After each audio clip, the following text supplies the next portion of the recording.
soal urusan yang saya pernah collab bersama sepanjang tahun daripada Disember sampailah ke Disember yang seterusnya.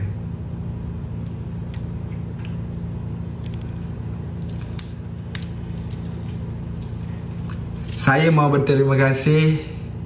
Ini soal collab dulu ya. Ini soal collab.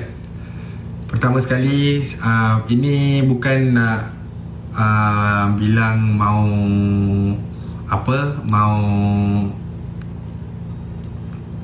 panjangkan cerita atau apa.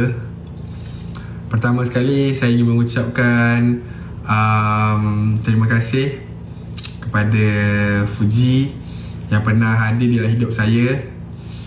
Terima kasih kepada Jennifer yang pernah hadir dalam hidup saya. Terima kasih kepada Rare Riches yang pernah hadir dalam hidup saya. Terima kasih kepada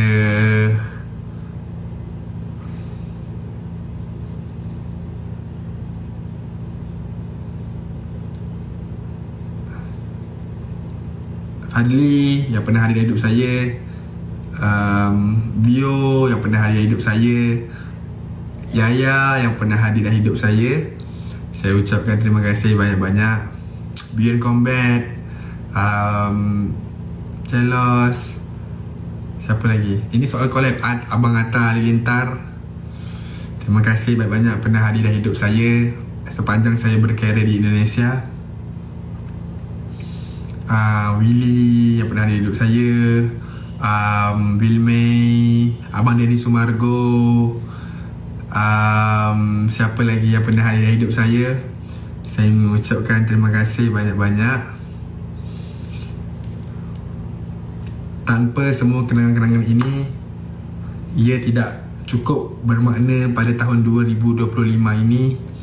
2025 ini menjadi tahun yang sangat bermakna buat saya sepanjang berada di Indonesia. Walau apa pun netizen cuba untuk membuatkan hubungan kita berpisah, tetapi saya cuma mau bilang this is the part of the journey. Minta maaf kalau saya ada buat salah dan silap sepanjang kita pernah berkenalan. Dan saya ingin mengucapkan terima kasih banyak-banyak pernah hadir dalam hidup saya. Walau di mana